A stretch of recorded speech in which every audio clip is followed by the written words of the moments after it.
우리는 어디에서나 좋은 대접받기를 원합니다. 이 좋은 대접을 받지 못하면 마음이 섭섭하죠. 우리는 그때마다 예수님을 생각할 필요가 있습니다. 우리 예수님은 정말로 좋은 대접을 받으셔야 될 분 아니십니까? 하나님의 아들이시니까 말이죠. 그런데 이 땅에 오실 때에 우리 예수님께서는 말구육간에 오셨습니다. 정말로 좋지 않은 대접을 받으셨습니다. 또한 예수님의 마지막 공생의 시간에는 십자가를 지심으로 인하여서 대단히 고통스러운 대접을 받으셨습니다. 그렇지만은 우리 주님께서는 그 가운데서 하나님의 뜻을 이루셨습니다. 내가 살아가면서 어떠한 대접을 받느냐, 그런 것도 소중하지만은 더 소중한 것은 하나님의 뜻이 이루어지는 것이 더 소중한 줄로 믿습니다. 낮은 울타리에 실린 한 가지 이야기가 있는데요, 못생긴 질그릇 이야기라는 것입니다. 모든 진흙덩어리가 그렇듯이 이제 자신에 대한 이야기입니다. 마이크가 굉장히 높은 것 같은데요. 모든 진흙덩어리가 그렇듯이 나 역시 최고의 질그릇이 되어서 왕궁의 식탁이나 부잣집의 장식장에 올라가는 것이 최고의 꿈이었습니다. 그래도 다행인 것은 우리들의 그 토기장이가 이 나라에서 최고의 장인이다라는 것입니다. 제가 잠깐 마이크를 조절하겠습니다. 조금만 더 높여주세요. 조금만. 하나, 둘, 셋. 마이크가 됐습니다. 낮은 울타리서부터 다시 하겠습니다. 낮은 울타리에 실린 그 못생긴 질그릇 이야기인데요. 모든 진흙덩어리가 그렇듯이 자신도 최고의 질그릇이 되기를 원했습니다. 그래서 왕궁의 식탁이나 부잣집의 장식장에 올라가는 것이 최고의 꿈이었습니다. 다행인 것은 토기장이가 이 나라의 그 최고의 장인이라고 하는 것이죠. 그래서 그가 만든 그릇은 대부분 왕궁이나 부잣집에 사용되는 그릇이 되었습니다. 어느 날 토기장이는 자신 앞에 앉아서 이제 자기를 반죽하기 시작했습니다. 그러면서 그럴 때에 나는 흥분하기 시작했습니다. 이 세상에서 가장 멋진 작품이 나올 것이다라고 하는 기대감 때문에 그렇습니다. 그런데 토기장이가 빚은 그 모습은 내가 전에 생각했던 모습과 너무나도 달랐습니다. 그릇의 주둥이는 한쪽으로 기울어져 있었고요. 또 손잡이는 너무 커서 마치 날개처럼 보였던 것입니다. 다 만들어진 그 그릇의 모습은 너무나도 우스꽝스러웠습니다. 나를 지켜보던 모든 진흙들은 뒤에서 웃고 있었습니다. 그러한 웃음소리와 함께 나는 너무나도 속상해서 눈물을 흘렸습니다. 왜 토기장이는 왜 나를 이렇게 못난 모습으로 만들었을까? 토기장이가 너무너무 원망스러웠습니다. 토기장이는 이 그릇을 다 만든 다음에 보자기를 싸서 어느 집으로 가게 됩니다. 그런데 그 도착한 집은 아주 가난한 농부의 집이었습니다. 그것을 보면서 아무리 가난한 농부의 집에다가 그릇을 갖다 주어도 그렇지 왜 나를 이 모양으로 만들었을까? 그렇게 마음의 불평과 불만을 가지고 있는데 그 가난한 농부의 집에서 농부가 나옵니다. 그 농부를 보고 깜짝 놀라게 됩니다. 왜냐하면 그 농부는 손이 없는 농부였습니다. 그러니까 두 팔밖에 없었던 것이죠. 그때서야 이 그릇은 깨닫게 됩니다. 이래서 토기장이가 나를 이렇게 만든 것이구나. 이 모든 것을 깨닫게 되면서 이 그릇은 깨닫게 됩니다. 나야말로 최고의 작품이구나, 그러한 것을 깨닫게 됩니다. 예수님은 이 땅에 오셔서 마땅히 귀한 대접을 받아야 되시는 분입니다. 그런데 우리 주님께서는 어떠한 대접도 잘 받지 못하시고 말구유에 오셨습니다. 그리고 십자가라고 하는 그러한 고통스러운 대접을 받으셨습니다. 왜 그러한 대접을 받으신 것입니까? 그것은 죄를 짓고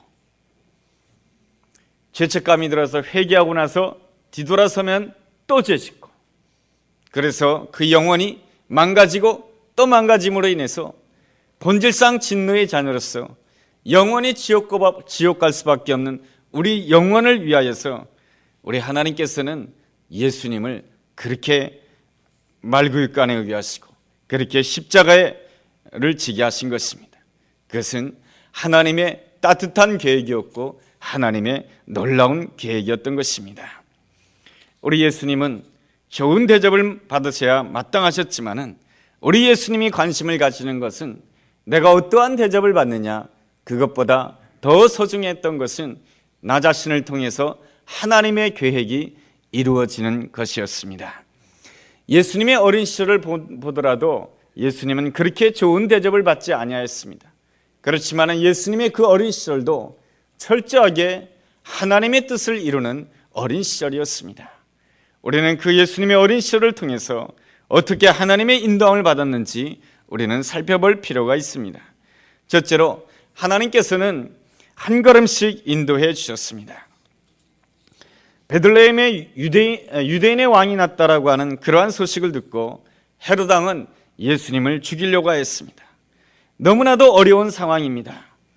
조금이라도 지체한다라고 한다면 아기 예수님은 죽을 수도 있었습니다. 그렇지만은 우리는 믿어야 되는 것입니다. 내가 믿는 나의 하나님은 결단코 실수하지 아니하시는 하나님이신 줄로 믿습니다. 그러므로 우리가 하나님께 온전히 인도함을 받는다라고 한다면 내가 떠나야 될 때, 있어야 될 때, 이러한 것들을 온전히 하나님께로부터 인도함 받을 수가 있는 것입니다. 겸손한 자는 우리 하나님께서 온전히 한 걸음 한 걸음 인도해 주실 줄로 믿습니다. 동방박사들은 아기 예수님을 경배하였습니다. 그리고 자기에게 있는 가장 소중한 것을 드렸습니다. 황금과 유향과 몰약을 드렸습니다. 가장 소중한 것을 드렸으니 예수님이 옆에 오래 있어도 되는 것 아니겠습니까? 그렇지만은 동방박사들은 즉시 떠나야 했습니다. 동방박사가 떠나야만이 요셉과 마리아가 아기를 데리고 애굽으로 갈 수 있기 때문에 그런 것입니다. 동방박사들은 자기의 귀한 것을 드렸지만은 즉시 일어나야 됐던 것이죠. 동방박사들은 하나님의 인도함을 받아서 자기의 귀한 것을 드렸지만은 그 자리를 떠나서 자기의 고향 땅으로 돌아가게 됩니다. 이제 요셉이 하나님의 지시를 받게 됩니다. 13절 말씀해 보니까 애굽으로 가라고 하는 그러한 지시를 받게 됩니다. 그랬을 때 요셉은 그 하나님의 말씀에 즉시 순종하게 됩니다. 하나님의 말씀에 즉시 순종하는 것과 반대되는 말이 무엇입니까? 그것은 차차 하겠다라고 하는 뜻입니다. 이 차차 하겠다라고 하는 데는 항상 사단의 역사가 있습니다. 이 차차 하겠다고 하면서 마음이 변하게 되는 것이죠.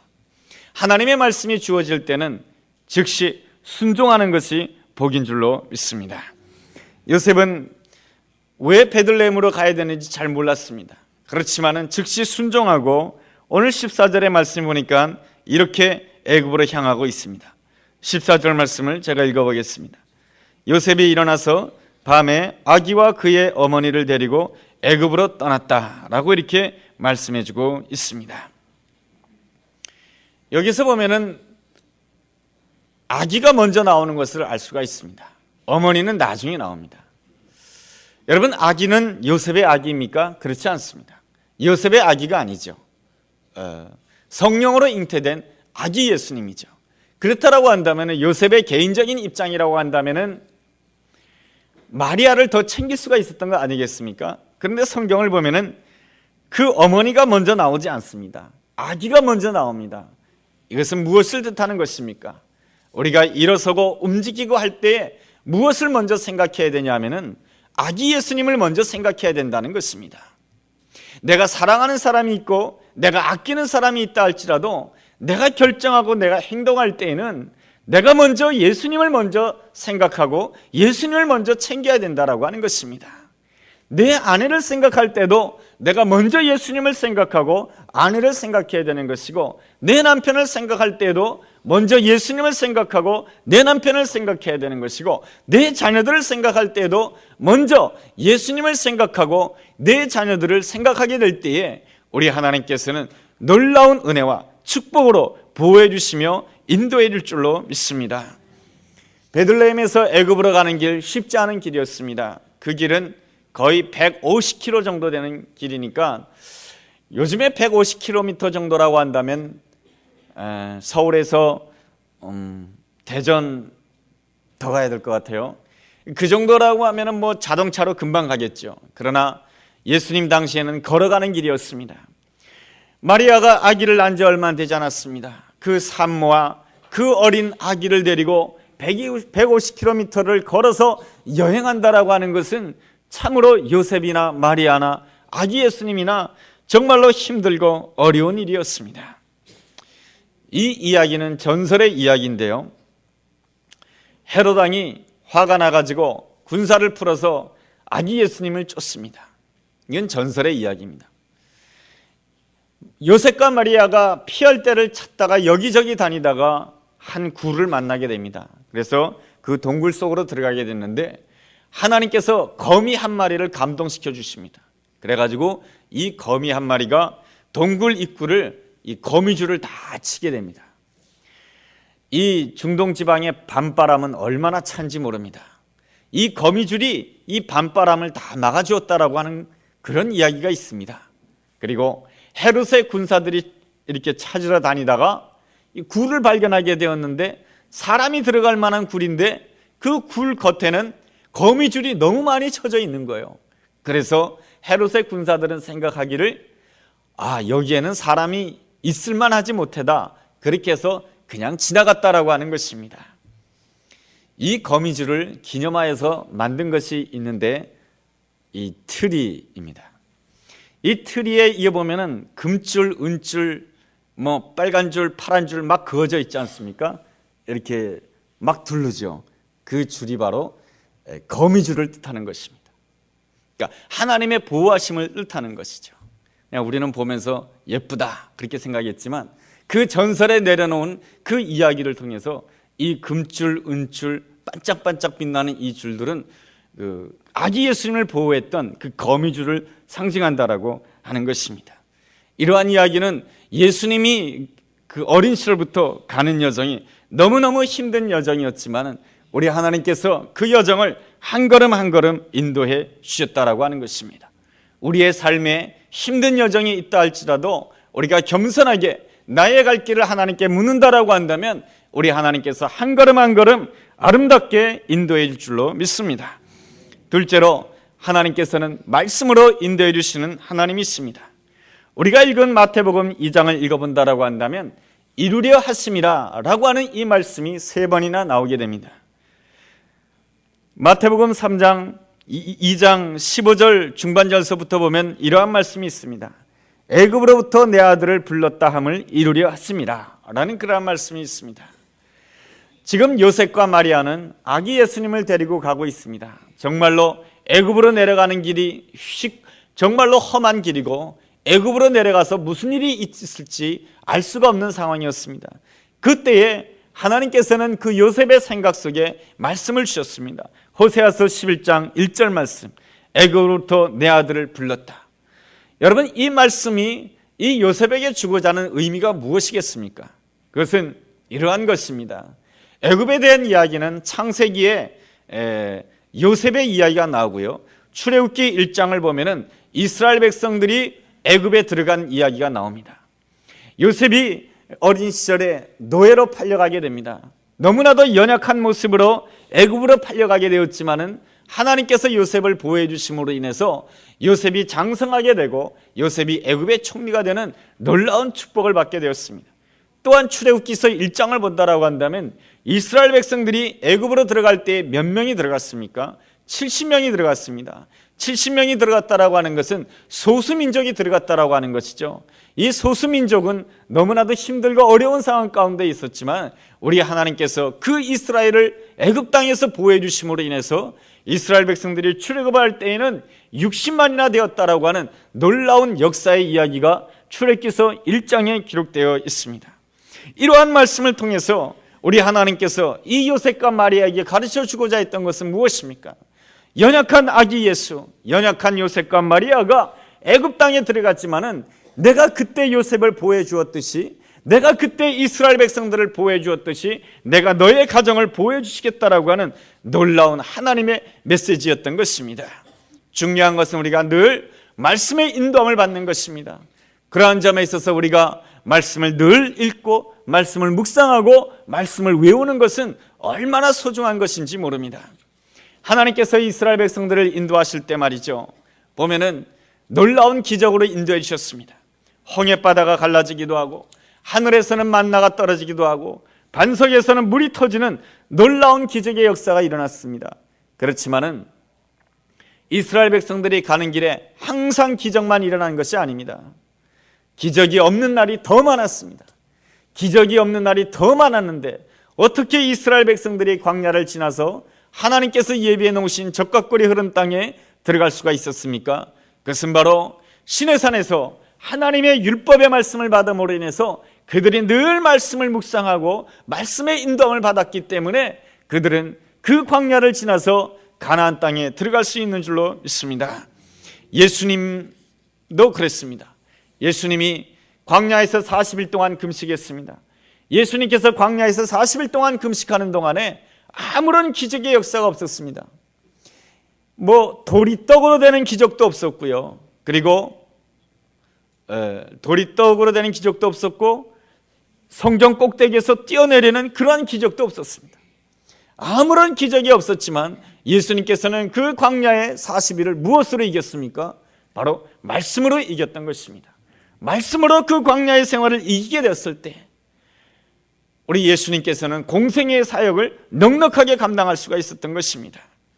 우리의 삶 가운데 광야가 있을 수가 있습니다. 그리고 그 광야에서 기적이 안 일어날 수가 있습니다. 그때에는 우리는 그 광야에서 어떻게 감당해야 되는 것입니까? 바로 말씀으로 이겨야 되는 것입니다. 우리가 말씀이 기억나고 말씀이 생각날 때 우리는 광야에서도 감사할 수가 있는 것이고 광야에서도 기뻐할 수가 있는 것입니다. 우리가 말씀의 인도함 받아서 광야에서 감사할 수 있다라고 한다면 그 광야의 여정을 내가 순식간에 지나가도록 우리 주님께서 역사해 줄 줄로 믿습니다. 그 은혜가 우리 모두에게 함께하기를 주의 이름으로 축원합니다. 셋째로 하나님께서는 모든 것을 합력하여 선을 이루시며 인도해 주시는 하나님이십니다. 헤롯은 굉장히 화가 났습니다. 16절 말씀을 보면은 헤롯이 화가 난 이유가 기록이 되어 있습니다. 그 이유가 무엇입니까? 그것은 자기가 동방박사들한테 속았다라고 하는 것이죠. 동방박사들한테 자기가 속은 것입니까? 그렇지 않습니다. 헤롯이 속인 것이죠. 헤롯은 동방박사들에게 이야기를 했습니다. 당신들이 유대인의 왕을 발견하게 되거든 나한테 알려주십시오. 그러면 내가 가서 경배하겠습니다 말했지만은 그 헤롯 왕의 속마음은 아기 예수님께 경배하려고 했던 마음이 아니고 아기 예수님을 죽이려고 했던 것이죠. 그래서 동방박사들은 헤롯 왕에게 보고도 하지 않고 다른 길로 간 것이 아니겠습니까? 여기에 대해서 이 헤롯 왕은 마음속에 분노의 마음을 가지게 됩니다. 이 분노의 마음을 가지게 되었을 때 헤롯 왕은 어떤 결정을 내리게 됩니까? 16절 하반절 말씀에 보면 베들레헴 땅에 있는 2살 아래에 있는 모든 아기는 죽이라고 하는 명령을 내리게 됩니다.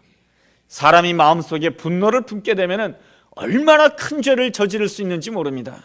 우리의 마음 가운데 미움이 생겼습니까?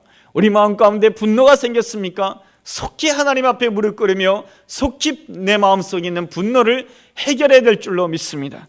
그래야만이 내가 그 무서운 죄를 짓지 않고 하나님께 영광 돌릴 수가 있는 것입니다. 이렇게 미움이 있고 분노가 있는 이 땅에 우리 예수님께서 아기 예수님으로 오셨습니다. 너무나도 연약한 모습으로 오셨습니다. 그렇다 할지라도 어느 누구도 아기 예수님을 해칠 수가 없었던 것입니다. 이유가 무엇입니까? 하나님의 특별한 계획이 있기 때문에 그런 것입니다. 이 자리에 앉아있는 우리 모든 성도님들에게도 우리 하나님의 특별한 계획이 있는 줄로 믿습니다. 우리 하나님께서는 계획서 한 장을 잘 작성하셔가지고 그걸 복사기에다가 돌려가지고 쫙 뿌리시는 분이 아니신 것입니다. 복사기에다가 쫙 해가지고 얼마나 연합장 보낼 때 복사 딱 해가지고 보내면 얼마나 쉽습니까? 그렇죠? 그러나 하나님은 그런 분이 아니시다라고 하는 것이죠. 우리 하나님께서는 우리를 만드실 때, 하나님께서는 우리에 대해서 계획을 가지실 때 우리의 얼굴이 다 다른 것처럼 쌍둥이도 다르더라고요. 쌍둥이도 다른 것처럼 우리 하나님께서는 독특한 계획으로 나를 사랑해 주시고 나를 아름답게 인도해 주시는 나의 하나님인 줄로 믿습니다. 그런데 우리 주님께서 탄생하실 때 왜 2살 아래의 어린아이가 추구했을까? 그러한 이유를 다 설명할 수는 없습니다. 우리가 그것에 대한 대답으로서는 로마서 8장 28절을 기억해 볼 필요가 있습니다. 우리 하나님께서는 모든 것을 합력하여 선을 이루시는 하나님이시다라고 하는 것입니다. 이 모든 것에는 좋은 것만 있지 않습니다. 이 모든 것 안에는 불행도 있고 실패도 있고 좌절도 있고 죽음도 있습니다. 그렇지만 하나님께서는 모든 것을 합력하여 선을 이루시는 하나님이신 것입니다. 나의 예수님이 왜 십자가를 져야 했습니까? 그렇지만 그 십자가를 통해서 놀라운 구원의 역사를 행하신 분이 나의 하나님이신 것입니다. 조엘 오스틴 목사님이 긍정의 힘이란 책을 썼죠. 우리가 잘 알고 있는 책입니다. 거기에 조엘 오스틴 목사님은 자기 부모에 대한 이야기를 썼습니다. 우리 어머니는 소아마비를 앓으셨습니다. 그래서 한쪽 다리가 짧으셨죠. 그러나 어머니는 한 번도 이렇게 하나님 앞에서 불평한 적이 없습니다. 하나님 정말로 불공평하십니다. 왜 저에게 이러한 일이 일어나야 되는지 그렇게 한 번도 불평한 적이 없으신 어머니이십니다. 늘 활기찬 삶을 사셨는데 어느 날 어머니께서는 암에 걸리셨습니다. 그럼에도 불구하고 어머니의 마음은 흔들리지 않았습니다. 왜 내 신세는 이래야 될까? 나는 오랜 세월 동안에 소아마비로 고통을 겪었는데 이제는 또한 암에 걸려서 고통을 겪다니 왜 내 인생은 이럴까? 한 번도 푸념하지 않으셨습니다. 어머니께서는 항상 하나님 앞에서 승리의 말씀을 하셨고 그리고 또한 승리의 말만 하셨습니다. 그러기에 하나님께서는 어머니에게 패배를 맛보게 할 수가 없었던 것입니다. 왜냐하면 그의 입술의 고백에는 늘 승리의 고백이 있었기 때문에 하나님께서는 어머니에게 날마다 승리를 맛보게 할 수밖에 없었다라고 하는 것입니다. 나의 아버지는 너무나도 찢어진 가정에서 가난한 가정에서 태어나셨습니다. 그럼에도 불구하고 아버지는 하나님 앞에 하나님 왜 나로 하여금 이 가난한 가정에서 태어나게 하셨습니까? 그렇게 불평한 적이 없다라고 하는 것입니다. 아버지는 어렵고 힘든 자리에 있었지만 언제나 그 자리에서 일어나서 미래를 향해서 나갔다라고 하는 것이죠. 그리고 그 아버지는 이혼의 아픔도 있었습니다. 그렇지만은 거기에 주저앉는 것이 아니라 그 자리에서 일어나서 미래를 향해서 나가셨다라고 하는 것이죠. 하나님의 섭리를 믿고 말이죠. 우리는 로마서 8장 28절 말씀을 매 순간순간마다 기억할 필요가 있습니다. 하나님께서는 모든 것을 합력하여 선을 이루신다라고 하는 것입니다. 합력한다라고 하는 것은 함께 일한다라고 하는 것이죠. 우리의 삶에 성공과 실패가 있지만은 하나님께서는 성공과 실패를 통해서 함께 아름답게 역사하도록 하나님께서는 인도해 주시는 것입니다. 우리의 인생에 죽음과 삶이 있지만은 하나님께서는 죽음과 삶을 통해서 하나님께서는 아름답게 인도해 주시는 것이죠. 우리의 인생에 태양과 비바람이 있지만은 하나님께서는 태양과 비바람을 합쳐서 아름다움을 이루시는 것이죠. 태양만 있다라고 한다면은 이 땅은 사막으로 변하게 될 것입니다. 비가 있고 바람이 있기 때문에 이 땅이 옥토가 되는 것이고 추수의 기쁨을 누릴 수 있는 줄로 믿습니다. 나에게 어떠한 문제가 있습니까? 하나님의 때가 된다라고 한다면은 나에게 고통과 슬픔이 있지만 그 모든 것들이 합력하여 선을 이루게 될 줄로 믿습니다. 넷째로 하나님께서는 기다림 가운데 인도해 주십니다. 예수님의 아름다운 점은 기다리셨다라고 하는 것입니다. 예수님이 누구입니까? 헤롯 왕과는 비교가 되지 않은 만왕의 왕이신 예수님이십니다. 그렇다라고 한다면 예수님께서는 언제든지 나설 수 있는 분이시 아니시겠습니까? 내가 만왕의 왕이라고 말이죠. 그러나 예수님의 아름다운 점은 한 번도 그러지 아니하였습니다. 내가 만왕의 왕이라고 스스로 나선 적이 한 번도 없으시고 예수님께서는 기다리고 또 기다리셨습니다. 헤롯이 죽은 이후에 우리 주님께서는 옮기셨다라고 말씀해 주고 있습니다. 다섯째로 하나님은 낮은 자리로 인도해 주시는 하나님이십니다. 예수님은 하나님의 지시함을 받아서 어디로 가게 됩니까? 나사렛으로 가게 됩니다. 그래서 23절 보면은 이러한 말씀이 있습니다. 나사렛이라는 동네에 가서 사니 이는 선지자로 하신 말씀에 나사렛 사람이라 칭하리라 하심을 이루려 함이리라. 어떤 사람들은 이렇게 말했습니다. 나사렛에서 무슨 선한 것이 나오겠느냐. 예수님이 자란 동네는 그렇게 보잘것없는 동네였습니다. 그렇지만은 하나님이 함께 하신다라고 한다면은 그 나사렛 동네에서도 위대한 구원자가 나올 수가 있는 것이고, 그 나사렛 동네에서도 하나님의 위대한 역사가 일어난 일이, 그 위대한 역사도 일어나게 된 줄로 믿습니다. 내가 있는 자리는 세상적으로 얼마나 대단한 자리냐, 그러한 것이 중요한 것이 아닙니다. 중요한 것은 하나님의 인도함을 받아 하나님의 뜻을 이루는 것인 줄로 믿습니다. 우리 하나님은 실수가 없으신 하나님이십니다. 나를 가장 아름다운 길로 인도해 주십니다. 한 걸음씩 인도해 주시는 하나님이십니다. 말씀으로 인도해 주십니다. 모든 것을 합력하여 선을 이루십니다.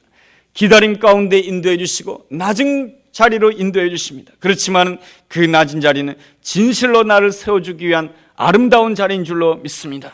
그러므로 오늘 내가 어떠한 형편에 있는가, 내가 오늘 어떠한 대접을 받고 있는가, 그것보다 더 소중한 것이 바로 하나님의 인도함을 받는 것인 줄로 믿습니다. 한 걸음씩 하나님의 인도함을 받는다라고 한다면 우리 하나님께서 예비해 놓으신 2010년에 축복이 있는 줄로 믿습니다. 그 아름답고 복된 은혜를 누리게 되는 우리 모두가 되기를 주의 이름으로 축원합니다. 기도하겠습니다.